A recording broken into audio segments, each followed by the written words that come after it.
성도 여러분께 참 감사하면서도 죄송한 마음을 갖습니다.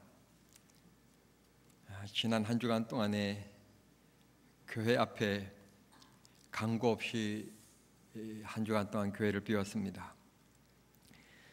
새벽 예배와 금요 기도회, 수요 예배 우리 부목사님들에게 맡기고 소리 없이 교회를 떠났었습니다. 지난주에 주보를 보시고 어느 예민하신 분이 목사님이 한 주간 동안에 무슨 일이 있습니까? 왜 주보에 이렇게 다 부교육자들로 채워져 있고 목사님 이렇게 비어 있습니까? 물으시길래 제가 그분에게 그렇게 했습니다. 저는 이 한 주간 동안 제가 좀 쉬고 싶어서 그렇습니다. 기도해 주십시오. 그렇게 말씀을 드렸었습니다. 지난 월요일 날 제가 빈센트 병원에 입원을 했었습니다. 한 석 달 전부터 허리가 너무 아프고 옆구리가 너무 아프고 새벽이고 낮 오전 예배 설교 오후 예배 설교는 괜찮는데 저녁을 먹고 나면 피로감이 몰려오는데 굉장히 수요 예배도 힘들고 금요 기도에도 힘든 거예요. 이 뭔가 왜 이러는가? 제가 목사는 영적인 것밖에는 잘 모르니까 육적인 것을 모르니까 육체적인 아픔이 있는 것은 모르고 이게 영적인 싸움인가? 이 마귀가 이 어둠의 세력이 나로 하여금 저녁 기도 못하게끔 방해하는 건가? 그런 생각만 그냥 하고 지났었지요. 근데 이 몸이 피곤하고 무거워서 병원에 가서 조사를 했더니 일반인들이 신장, 흔히 우리가 얘기하는 콩팥이라고 얘기하는 건데 이 신장 수치가 2에서 6이 정상이랍니다. 수치가 2에서 6이 정상인데 저는 이 좌측 콩팥, 이 절리는 곳이 수치가 자그마치 40이 넘어가요. 20이 넘으면 암이랍니다. 암 환자들에게 나타나는 게 이제 20이 나타나는 건데 이상이 되는데 저는 40이라고 하는 엄청난 높은 수치가 나타난 것입니다. 마침 우리 교회 권사님 아들 그 병원장께서 잘 아시는 분이 빈센트 병원에 계셔서 그 교수님을 연결해 주셔서 그 교수님을 만났는데 그 교수님이 일단은 한번 강한 항생제 치료를 해보자. 그래서 이제 항생제 치료를 한 달 동안 했었습니다. 하면서 계속해서 가서 피 수치가 낮아지는지 검사를 하고 소변 검사를 하고 등등 CT를 찍고 여러 가지 검사를 쭉 계속해서 한 달 동안 해왔는데 하나님의 은혜로 이게 22로 떨어졌어요. 22로 떨어졌는데 문제는 22도 암 환자 수치인 거예요. 그런데 이제 이 의사 선생님께서 이 교수님이 판단하기를 암 환자는 이렇게 강한 항생제를 써도 수치가 떨어지지 않는데요. 암은 떨어지지 않는데 저는 수치가 떨어지기 때문에 암은 아니라는 거예요. 이제 암은 아니라서 나는 별 생각이 없는데 본인은 자기 이제 안심이라고 암은 아니라고 이제 안심이라고 이제 잘 건강 관리하고 잘 치료하자고 그러고는 이제 정기 진료가 돼서 갔더니 또 검사를 했더니 이 녀석이 고약한 녀석이 6이 돼야 정상인데 11에 멈춰 있고 안 내려가는 거예요. 그래서 결국은 이 고약한 놈을 그냥 둘 필요가 뭐 있느냐고 조금만 필요하면 이게 염증을 유발해 가지고 이렇게 힘들게 만들고 그러니까 그냥 제거해 버리자고 수술은 아니고 그냥 간을 뚫어서 시술이니까 간단한 거니까 그냥 그렇게 하자고. 그래서 지난 월요일 날 입원해서 시술을 받고 어제 그제 금요일 날 퇴원을 했습니다. 제 누나가 바로 이 누나가 며느리가 여기 수원에 삼성역이고 아들이 삼성역에 다녀서 며느리가 이번에 출산을 했습니다. 아이를 낳아서 와 있는데 동생이 입원해 있다고 그러니까 쫓아오려고 하는 것 오지 말라고 좀 쉬자고 누구를 만나고 그러면 나 또 일어나야 되고 여러 가지 그러니까 절대로 오지 말라고. 그래서 제 누나도 거절할 만큼 병원에 있으면서 한 사람도 만나지 않고 정말 여러분들이 저에게 쉼을 주셔서 일주일 동안 잘 쉬고 왔습니다. 휴가를 잘 보내고 왔음을 보고드립니다. 근데 이제 의사 선생님 하시는 말씀이 좌우간 한 달 동안, 앞으로 석 달 동안에는 잘 몸 관리를 잘하고 특별히 한 달 동안에는 무리하지 말라고, 건강 잘 지키라고. 그래서 학교에다가 바로 전화했습니다. 정말 감사한데요, 정말 이번 학기는 제가 학생들 앞에 서가지고 뭐 2시간, 3시간 서서 강의할 체력이 안 될 것 같다고. 그래서 이런 있어서 제가 그러니까 제 강의를 모두 폐강시켜달라고. 그래서 학교 강의도 이번 학기에는 안 하기로, 다 폐강하기로 그렇게 조치했습니다. 이 교회를 비면서, 그리고 이런 일이 있으면서 우리 장로님들께 말씀을 드렸어야만 당연히 옳고, 우리 권사님께, 우리 안수집사님들께, 중직자들 뿐에게만큼은 적어도 말씀드려야만이 그것이 정당하고 옳은 일인데도 불구하고 괜히 별것도 아닌 것 가지고 금심하고 걱정하고 염려하실까 봐 제가 여러분께 말씀을 올리지 않았음을 이 자리를 빌려서 여러분 이해해 주시고, 또 마음에 좀 끄리낌이 있더라도 용서해 주시기를 꼭 부탁합니다. 한 5일 동안 병원에 누워 있으면서 제가 느낀 게, 옛날처럼 그렇게 많은 분들이 신방을 안 오더라고요. 제가 5일 동안 누워 있는 동안에 목사님이 신방 온 것을 한 번도 본 적이 없어요. 요즘에는 그만큼 환자 중심, 안정 중심 그렇게 보호해주는 그렇게 되어 있고, 또 아무나 이렇게 신방 오는 것을, 면회 오는 것을 못하게 하고, 가족들이 면회 오는 것도 오후 6시부터 8시까지 엄격하게 제한을 하고, 6시 이전에는 이렇게 오는 것을 철저히 차단하고 그렇게 하시더라고요. 참 잘한다 하는 생각이 들었어요. 잘한다 하는 생각이 들었고, 뭐 옛날처럼 막 이렇게 목사 권사님들이 막 몇 명씩 신방하고 이런 모습은 제가 못 봤습니다. 물론 이제 1층에서 내려가서 환자가 내려가서 만나는 일은 있는지 모르지만 병실로 찾아오는 것은 한 번도 못 봤습니다. 이제 제일 처음에 이제 수술을 받고 제가 외과 병동에 입원을 했었고요. 그 다음에 또 그 병원도 이사를 하라고 그래서 또 병실을 또 이사를 갔는데, 마침 이사 간 게 홍각기 집사님이 입원해 계시는 옆병동으로 이사를 가서, 또 참 하나님께서 그렇게 해서 또 2번 이렇게 신방해서 기도해 드릴 수 있게끔, 그렇게 한 번은 집사람이 갔는데 깊은 잠에 빠져 계셔서 못 뵙고 그냥 기도만 하고 왔고, 그 다음 갔을 때는 눈 뜨고 계셔서 얘기를 하고 이제 기도하고 그렇게 왔습니다. 하나님이 하시는 일은 참, 목사가 병원에 입원해 있어도 이렇게 자꾸 쓰시구나 그런 생각이 들어서 기분이 참, 그래도 목회자로서 좀 감사했고 그랬습니다.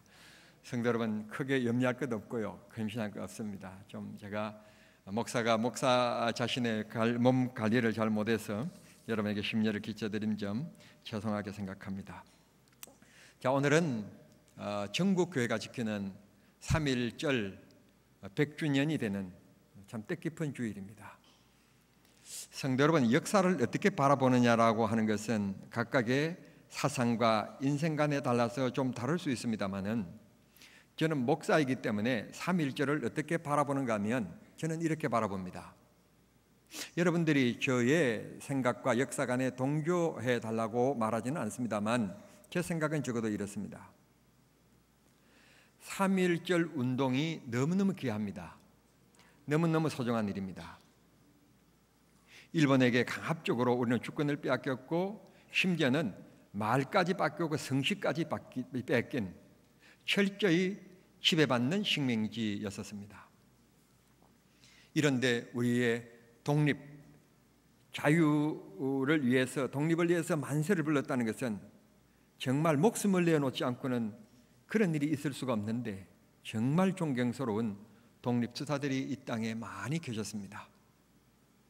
그때가 1919년입니다. 3월 1일 정오라고 그렇게 알려져 있습니다.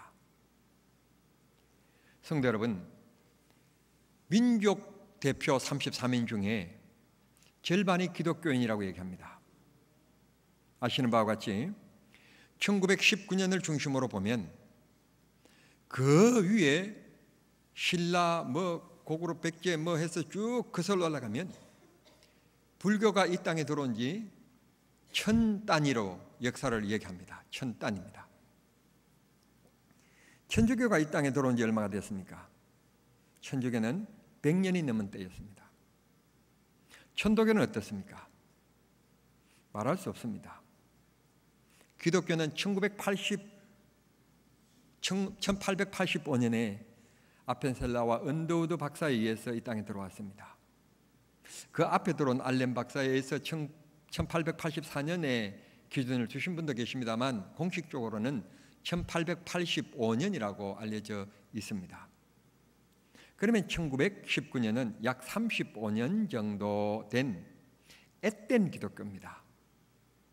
전 국민의 2%도 채 안 되는 100명 중에 2명이 기독교인 아주 앳된 기독교였었습니다. 이런 기독교가 나라 잃은 이 나라의 독립의 주축이 되었다는 것은 정말 경이로운 일이고 놀라운 일입니다. 기독교가 아니면 이 운동을 주도할 수가 없는 것입니다. 방금 제가 여러분에게 양해를 구했는데 양해를 구한 것은 바로 이 대목입니다. 1919년 3월 1일 날 만세운동이 일어났지만 만세운동이 일어나게 된 동기가 뭔가 하면 2월 8일입니다. 28운동입니다. 3월 1일보다도 한 달 전인 2월 8일 날 일본에 있는 YMCA 기독교 청년회관에서 일본에 가 있는 기독교의 젊은이들이 모입니다. 젊은 기독교인들이 모여서 그곳에서 28 독립 만세를 부릅니다. 기억하십시오. 우리나라 탑골공은 이런 곳이 아닙니다. 우리 한국을 지배하고 있는 일본 심장 도쿄입니다.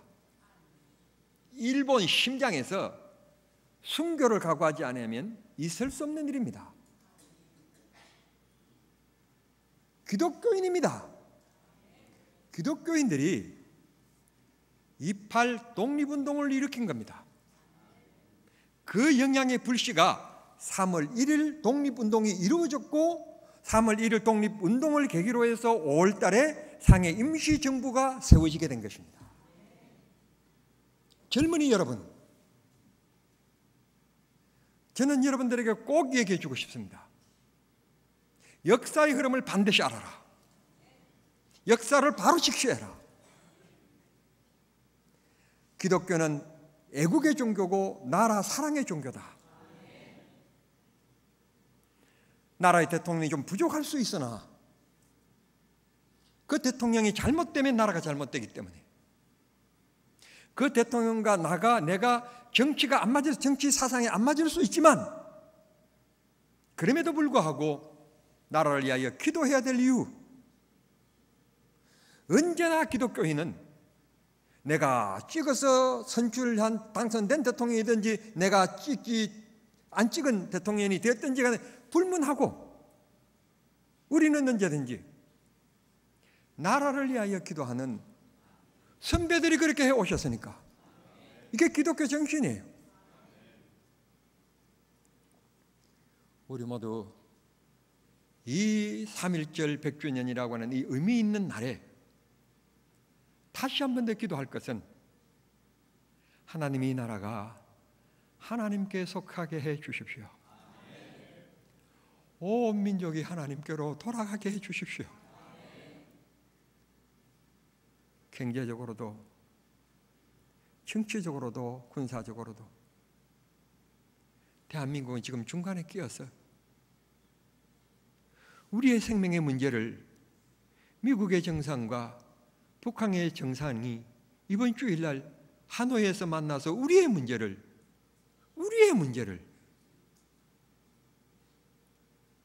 이런 연약한 애교력도 솔직히 말하면 대한민국은 빵점이고 정치력도 엄격하게 가면 빵점인 나라 하나님이 만나는 이 두 정상의 마음을 붙들어 주시지 아니하면 혹이라도 이 정상에 앉아서 어제도 없는 얘기인데 밀고 땡기다가 트럼프 대통령은 재선 선거에서 재선해서 다음 투표에서 재선해야 되겠고 그러니까 결국은 안 되니까 하두를 집어 던지기를 그러면 우리 주한미군 철수할게 라고 하는 날이 된다면 어떻게 되겠습니까? 거기에다가 지금 중국은 자꾸 핵 항공모함을 수주하고 있고, 우리나라 방공구역까지 어제도 독도와 울릉도 사이를 지나갔다면서요, 군용기가. 우리는 역사적으로 중국의 지배를 받아왔던 나라입니다. 우리가 중국을 우습게 알지만 중국은 우리를 더 우습게 합니다. 호시탐탐 기회만 되어지면 다시 옛날로 돌아가서 자기 나라의 소나에게 집어넣기를 원하는 것이 중국의 야욕입니다. 모릅니까 여러분 그걸? 하나님이 지켜주시지 아니하시면, 우리가 하나님께로 돌아가지 아니하면, 내 소속이 하나님께 되어야 하나님이 지켜주시지. 그런 믿음을 아니면 이 나라는 소망이 없습니다. 소망이 보입니까? 어느 쪽에서 소망이 보입니까? 어느 쪽에서 소망이 보이느냐고요? 여러분, 하나님이 지켜주셔야 됩니다. 하나님이 각자의 마음속입니다. 이 나라 지도자가 깨달을 것은, 내 민족이 정말 이 국민이 다 예수 믿으면 마약, 범죄 이런 것들이 줄어들 것이고, 그러면 이 나라가 평화스럽게 될 것인데, 교회를 교회되게 만들 수 있게끔 정책적으로 밀어줘야 되는데, 이게 엇박자가 나니까 이게 이 나라의 불행한 겁니다. 불행. 우리가 100주년입니다. 이 100주년은 아무나 맞이하는 건 아니잖아요.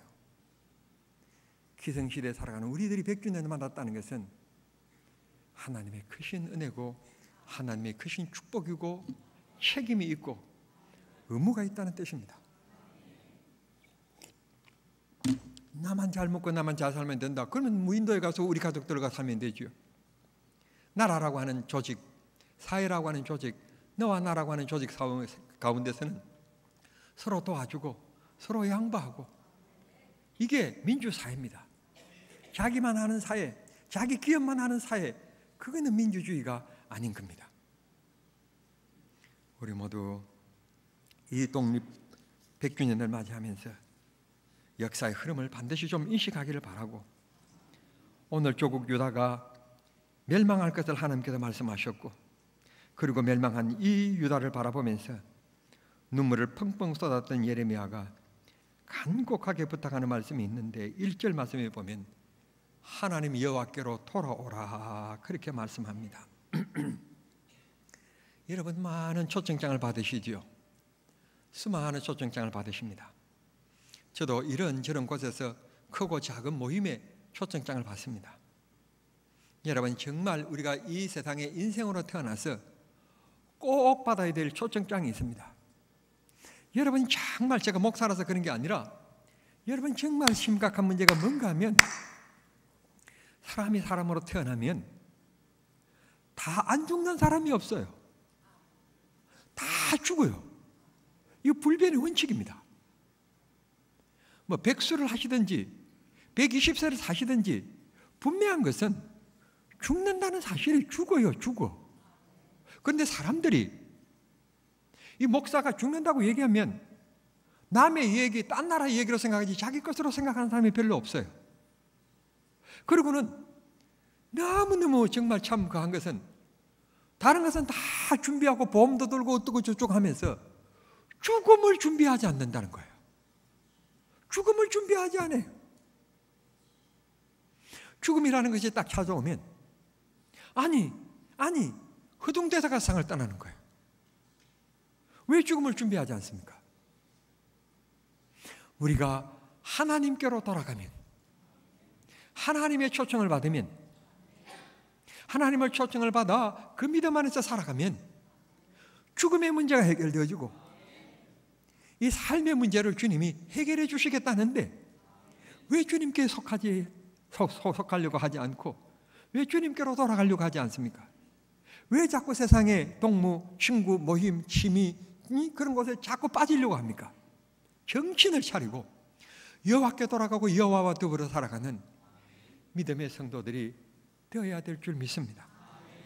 두 번째, 진실과 공의와 정의가 세워지는 나라, 그렇게 얘기했는데, 저는 이걸 지난해 5월 17일 날 국회 정문 해관 저 정론관이 아니고 행간, 저희들 행간에서 이 나라 제19대 대통령이었던 문재인 대통령께서 대통령 취임사를 했습니다.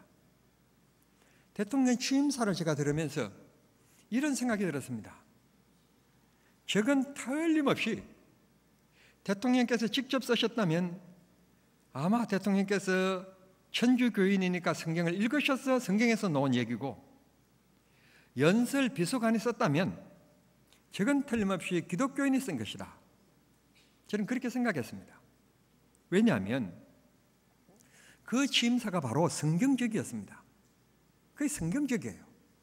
그렇게만 하면 이 나라가 평화스러운 거예요. 진짜로 대통령께서 취임사에 약속하신 대로만 대통령직을 수행해 주신다면 우리나라는 정의롭고 공의롭고 진실된 나라가 될 수 있어요.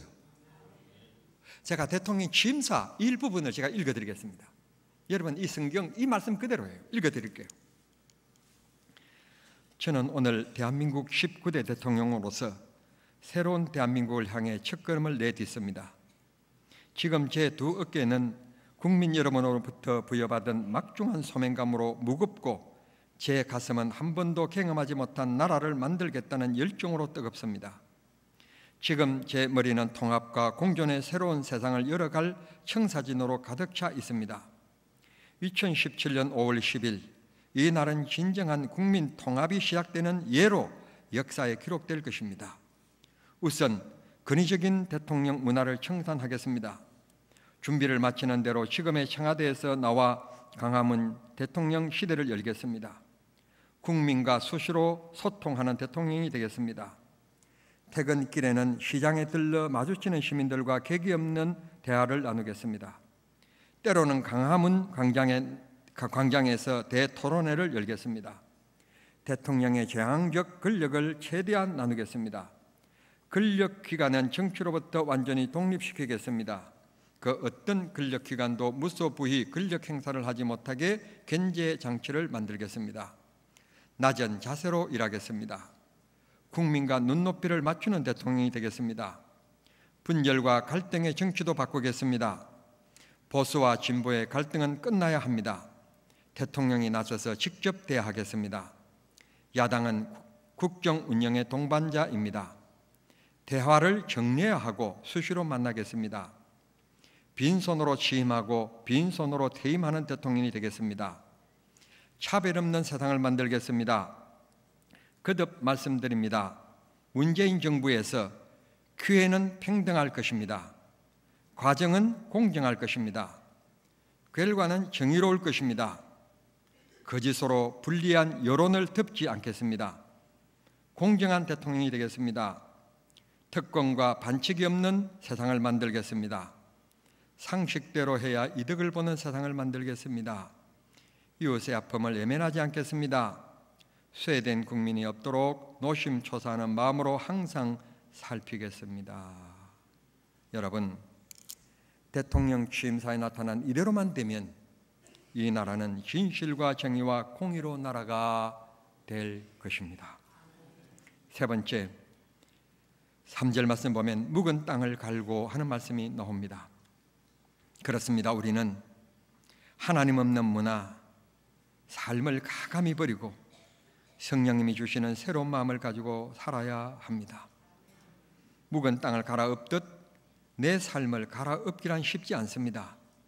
대부분 이것을 놓치지 못하고 버리지 못하고 떠나지 못해서 불행함을 겪고 있는 것입니다. 우리는 이 언덕을 넘었으면 하나님을 만나게 될 것이고 영생과 축복의 길을 마주치게 될 것입니다. 마지막 4절에 보면 마음의 가죽을 베고 여호와께 속하라 말씀했습니다. 현대인들의 키워드는 뭐일까? 저는 설교를 준비하면서 곰곰이 생각해 보면서 본문 4절에서 이런 것이 떠올랐습니다. 소속감이다. 이 소속감이 자신의 보장치가 되기도 하고 흥이 나게 살아가게 만들기도 하는 자부심을 갖기도 합니다. 특별히 우리는 그리스도인이기 때문에 하나님의 자녀라고 하는 하나님의 소속된 하나님의 백성이라는 것을 반드시 믿기만 하면 여호와께서 내 편이 되실 것이고 다윗의 고백처럼 누가 나를 흔들리요. 하나님이 우리를 굳세게 하실 것이고 굳건하게 해 주실 것입니다. 의인의 요동함, 의인의 글씨감을 절대로 하나님이 허락하지 않으실 것입니다.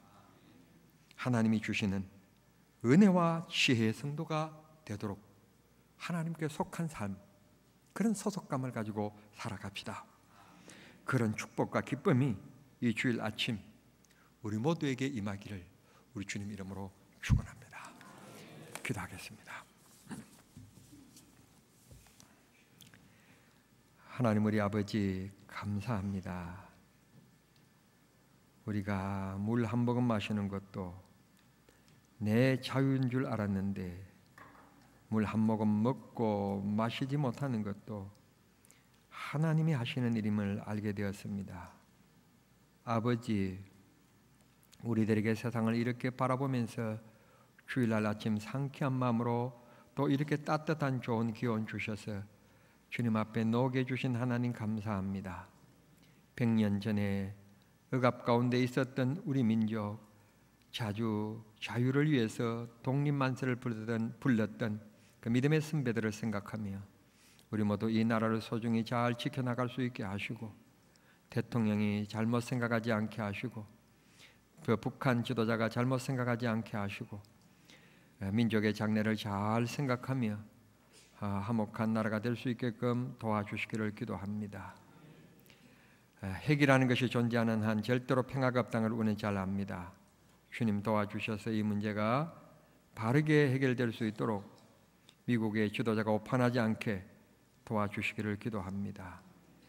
하나님, 죄로부터 우리가 독립되게끔 도와주시고 세상 유혹과 세상 침해로부터 우리가 독립되게끔 도와주시옵소서. 오직 주만 바라보나이다. 주님께로부터 오는 귀한 은혜와 축복과 기쁨이 있게끔 역사해 주시옵소서. 예수님의 이름으로 기도하옵나이다. 아멘.